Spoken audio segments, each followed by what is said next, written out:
Hello दोस्तों, नमस्कार। आपके अपने YouTube channel RKM take info पर आप सभी साथियों का तहे दिल से हार्दिक स्वागत। साथियों, इस वीडियो में बात करने वाले दस्तावेज सत्यापन के बारे में।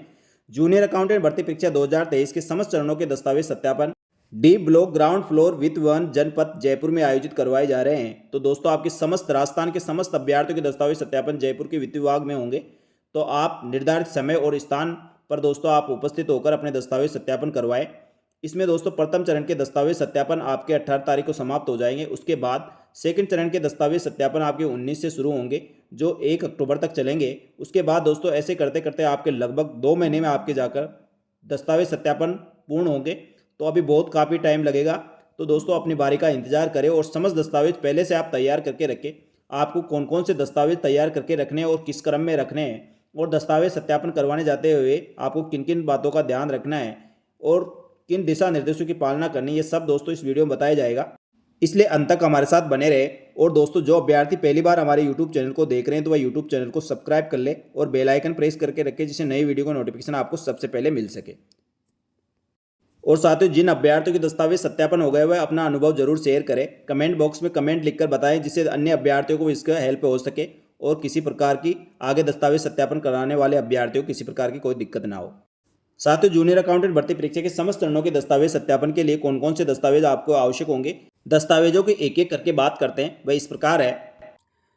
साथ ही जूनियर अकाउंटेंट भर्ती परीक्षा के दस्तावेज सत्यापन के लिए आपको निम्नलिखित दस्तावेज आपको साथ लेकर जाने हैं। इनके मूल दस्तावेजों के साथ आपको सब प्रमाणित फोटो प्रति आपको साथ लेकर जानी है और इसी क्रम में दोस्तों आपको जमा कर लेके जाना है।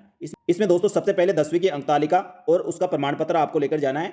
सेकंड नंबर पे दोस्तों आपको सीनियर सेकेंडरी की अंक तालिका और उसका प्रमाण पत्र आपके पास होना आवश्यक है। इसके बाद दोस्तों आपकी ग्रेजुएशन के अंदर अंक तालिकाएं, जिसमें BA, BCom, BSc, BE, BTech, लागत और सह लेखाकार राजस्व संस्थान कोलकाता की इंटरमीडिएट परीक्षा, भारतीय चार्टेड अकाउंटेंट संस्थान नई दिल्ली की इंटरमीडिएट परीक्षा, सभी वर्षों के सेमेस्टर की अंक तालिका क्रम से आपके पास होनी आवश्यक है।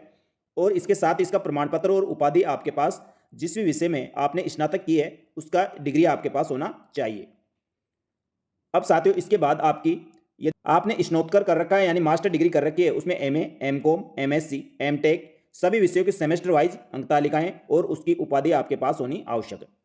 इसके साथ दोस्तों कंप्यूटर में आप शैक्षणिक योग्यता, जिसमें आपके पास डिप्लोमा डिग्री या कोई प्रमाण पत्र है, तो वह आपको लेकर जाना है और सभी वर्षों के सेमेस्टर की अंक तालिका क्रम से आपके पास होनी चाहिए। उसके साथ ही दोस्तों उसको प्रमाण पत्र या उपाधि यानी डिग्री या सर्टिफिकेट आपके पास है तो उसका मूल प्रमाण पत्र आपको लेकर जाना है। यानी दोस्तों कंप्यूटर में कम से कम आपके पास RSCIT का सर्टिफिकेट होना चाहिए। उससे अधिक यदि आपके पास शैक्षणिक योग्यता कंप्यूटर में तो उसके समस्त सेमेस्टरों के साथ ही उसकी डिग्री व सर्टिफिकेट आपके पास ओरिजिनल और उसकी फोटोकॉपियां होनी आवश्यक है। नंबर 11 में मूल निवास। इसमें TSP और नॉन TSP के अलग अलग मूल निवास होते हैं। तो दोस्तों जो TSP क्षेत्र के अभ्यर्थी उनको विशेष मूल निवास प्रमाण पत्र आपके पास होना आवश्यक है। इसके बाद दोस्तों नंबर 12 जाति प्रमाण पत्र। इसमें आर्थिक रूप से कमजोर वर्ग, अनुसूचित जाति, अनुसूचित जनजाति, अन्य पिछड़ा वर्ग, अति पिछड़ा वर्ग और अन्य पिछड़ा वर्ग का प्रमाण पत्र, जिसमें अति पिछड़ा वर्ग में सम्मिलित जातियों का नाम हो। आर्थिक रूप से कमजोर वर्ग का प्रमाण पत्र, यानी आपका जाति प्रमाण पत्र होना चाहिए। जिस भी आप कैटेगरी में है उससे संबंधित आपका जाति प्रमाण पत्र होने पर ही उस कैटेगरी का आपको लाभ मिलेगा। नंबर 13 अन्य प्रमाण पत्रों में दोस्तों आपको दिव्यांगजन श्रेणी में आप यदि अभ्यर्थी है तो आपके पास दिव्यांगता का प्रमाण पत्र होना चाहिए। यदि उत्कृष्ट खिलाड़ी है तो खेल कोटे का प्रमाण पत्र आपके पास होना आवश्यक है। विधवा कोटे से यदि आपने आवेदन लगाया तो पति की मृत्यु का प्रमाण पत्र आपके पास होना चाहिए। और परित्यागता यानी तलाकशुदा महिला कोई अभ्यर्थी है जिन्होंने फॉर्म लगाया था और दस्तावेज सत्यापन करवाना है तो वह सक्षम न्यायालय द्वारा पारित डिग्री प्रमाण पत्र आपके पास होना चाहिए। उसी के साथ दो संतान संबंधी पत्र और भूतपूर्व सैनिक है तो उनको PPO डायरी NOC उसके पास होनी आवश्यक है। और यदि कोई राज्य कर्मचारी पहले से सेवारत है और वह इस भर्ती में दस्तावेज सत्यापन करवा रहा है तो उसको सेवा प्रमाण पत्र व NOC उसके पास होनी चाहिए। इसी के साथ दोस्तों आपको चरित्र प्रमाण पत्र आवश्यक होंगे। जो दो कोई भी राज्य पत्र अधिकारियों से आप अलग अलग 2 चरित्र प्रमाण पत्र आपको बनवा कर लेके जाना है। नंबर 14 शपथ पत्र। इसमें जाति प्रमाण पत्र के संबंध में कर्मचारी चयन बोर्ड की वेबसाइट पर कैंडिडेट कॉर्नर में उपलब्ध प्रारूप में स्टाम्प और नोटरी से सत्यापित आपको ये शपथ पत्र देना होगा। इसी के साथ नंबर 15 हस्तलिपि। राजस्थान कर्मचारी चयन बोर्ड की वेबसाइट से आप कैंडिडेट कॉर्नर में उपलब्ध प्रारूप को स्वप्रमाणित आपको हस्तलिपि नमूना आपको देना है, जो हिंदी और इंग्लिश में दोनों में आपको उसमें लिखना है और उस प्रमाण पत्र को स्वप्रमाणित करके जमा करवाना है। नंबर 16 शपथ पत्र। उपरोक्त दस्तावेज स्वयं द्वारा जांच कर अपलोड व प्रस्तुत कराए जाने एवं फर्जी कूटचरित्र दस्तावेज पाए जाने पर आवश्यक कार्रवाई किए जाने के संबंध में शपथ पत्र राजस्थान कर्मचारी चयन बोर्ड की वेबसाइट के कैंडिडेट कॉर्नर पर उपलब्ध है। उसे दोस्तों आपको स्टाम्प से नोटरी करवाना है। स्टाम्प पर प्रिंट करवा के नोटरी करवाना है कि आपने जो भी दस्तावेज दिए हैं वह बिल्कुल सत्य और सही है, इसमें किसी प्रकार का कोई भी कूटचित दस्तावेज आपने प्रस्तुत नहीं किए। ये साथियों आपको 16 तरह के दस्तावेज है जो आपको समस्त अभ्यर्थियों को दस्तावेज सत्यापन के समय अपने इसी क्रम में आपको जमा करके ले जाना है। और इसकी दोस्तों मूल प्रमाण पत्रों के आपके पास अलग सेट होना चाहिए, उसी के साथ दो दो सेट, इन सभी प्रमाण पत्रों की दो दो प्रति आपको अलग से इसी क्रम में जमा कर लेके जाना है। अब साथियों दस्तावेज सत्यापन करवाने जाने पर आपको क्या क्या सावधानियां बरतनी है और क्या क्या दिशा निर्देशों की पालना करनी है वो इस प्रकार है। कनिष्ठ लेखाकार और तहसील राजस्व लेखाकार भर्ती 2023 में दस्तावेज सत्यापन हेतु आने वाले अभ्यर्थियों को सामान्य दिशा निर्देश इस प्रकार दिए गए हैं। आपके साथियों दस्तावेज सत्यापन आपका डी ब्लॉक ग्राउंड फ्लोर वित्त भवन जनपद जयपुर में आपका होना सुनिश्चित किया गया है, यानी विधानसभा के पास ही वित्त विभाग का ऑफिस है, वहां पर आपके ग्राउंड फ्लोर डी ब्लॉक के ग्राउंड फ्लोर पर आपके दस्तावेज सत्यापन होने हैं, तो आप निश्चित समय और दिनांक पर वहां पर पहुंचे। नंबर 2, सर्वप्रथम अभ्यर्थी वित्त भवन के मुख्य द्वार पर अपना प्रवेश पत्र व वैध पहचान पत्र दिखाकर ही वित्त विभाग में प्रवेश करें, यानी अपना प्रवेश पत्र और पहचान की आईडी आप साथ लेकर जाए तो वह दिखाने पर ही आपको अंदर प्रवेश दिया जाएगा। नंबर 3, वित्त भवन परिसर में एवं दस्तावेज सत्यापन स्तर पर स्वयं अभ्यर्थी के अतिरिक्त अन्य कोई व्यक्ति अभिभावक को प्रवेश नहीं दिया जाएगा। इस बात का विशेष रूप से ध्यान रखें। आपको सिंगल व्यक्ति को जिसके दस्तावेज सत्यापन होना उसी को अंदर जाना है। अनावश्यक किसी अभ्यर्थी के अभिभावक या जानकार को साथ नहीं लेकर जाने की अनुमति दी गई है। आवश्यक होने पर ही दिव्यांगजन सहायतार्थ व सहायक के प्रवेश की अनुमति दी जाएगी, यानी यदि कोई दिव्यांगजन अभ्यर्थी है जो चलने में ज़्यादा असमर्थ है तो उनके साथ दोस्तों एक सहायक के रूप में प्रवेश देने की अनुमति विशेष परिस्थिति में दी जाएगी। नंबर 4, वित्त भवन में प्रवेश के पश्चात दस्तावेज सत्यापन हेतु चस्पा किए गए दिशा निर्देशों को आप ध्यानपूर्वक पढ़ें और दिशा निर्देशों का अध्ययन करें।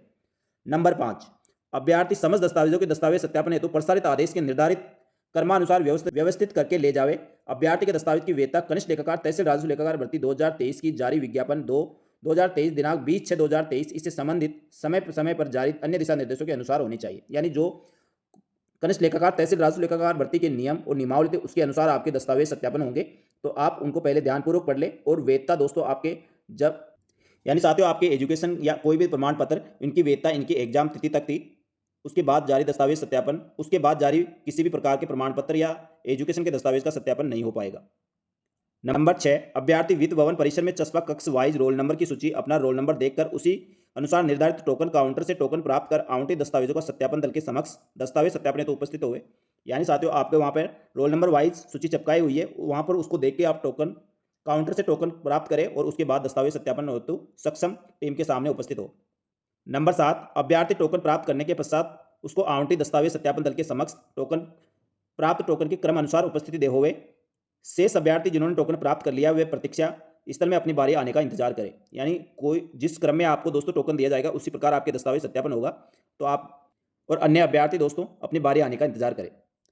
नंबर 8, अभ्यर्थी को दस्तावेज सत्यापन के संबंध में कोई भी समस्या होने पर वित्त विभाग परिसर में आपके हेल्प डेस्क बनाई गई है, तो वहाँ नोडल अधिकारी श्री राज आर्यन मीणा उपनिदेशक से आवश्यक होने पर कार्यालय समय में ही मोबाइल नंबर इतने पर संपर्क कर सकते हैं। यानी दस्तावेज सत्यापन के संबंध में आपको किसी प्रकार की कोई भी जानकारी चाहिए तो हेल्प डेस्क नंबर पे दोस्तों आपको मोबाइल नंबर दिए गए हैं श्री राज आर्यन मीणा जी उपनिदेशक के, तो आप इस पर बात कर सकते हैं। नंबर 9, अभ्यर्थी दस्तावेज सत्यापन पूर्ण होने के पश्चात अनावश्यक वित्त भवन परिसर में ना घूमे बल्कि वित्त भवन दान करे, यानी दोस्तों दस्तावेज सत्यापन होने के बाद आप अनावश्यक रूप से वित्त भवन या परिसर में ना घूमे और अपने निर्धारित गंतव्य स्थान पर पहुंच जाए। नंबर 10, दस्तावेज सत्यापन हेतु आने वाले अभ्यर्थियों को किसी प्रकार का यात्रा भत्ता नहीं देगा होगा, तो इस बात का विशेष रूप से ध्यान रखें, अपने खर्चे पर आपको दस्तावेज सत्यापन करवाने आना है, किसी प्रकार का कोई यात्रा भत्ता या पैसे आपको नहीं मिलने वाले। नंबर 11, अभ्यर्थियों से अनुरोध है कि वे दस्तावेज सत्यापन के लिए आने हेतु वित्त भवन परिसर में पार्किंग की सीमित उपलब्धता को देखते हुए सार्वजनिक वाहनों का उपयोग करें, यानी दोस्तों पर्सनल वाहन लेकर आए तो अपनी पार्किंग की उचित व्यवस्था देखकर आप उस जगह अपने वाहन को पार्किंग करें, क्योंकि वित्त भवन में ज़्यादा पार्किंग की व्यवस्था नहीं है, तो आप इनका कहना है कि सार्वजनिक वाहन से यानी आप पब्लिक ट्रांसपोर्ट से आप दस्तावेज सत्यापन करवाने पहुंचे तो ज़्यादा अच्छा रहेगा। इस प्रकार दोस्तों दस्तावेज सत्यापन हेतु जूनियर अकाउंटेंट के समस्त आपको कौन कौन से दस्तावेज चाहिए और कौन कौन से दस्तावेज आपको किस क्रम में जमा कर लेके जाना है, जिस क्रम में इसमें दिया गया उसी क्रम में आपको इसकी ओरिजिनल और इसकी फोटोकॉपी आपको जमा करके लेके जाना है, और इसके दिशा निर्देश दिए गए दस्तावेज सत्यापन हेतु उनका विशेष रूप से आप अध्ययन कर ले और इसी के अनुसार दोस्तों आपको वहाँ पर व्यवस्था होगी, तो उसी का पालन करते हुए आपने दस्तावेज सत्यापन करवाए।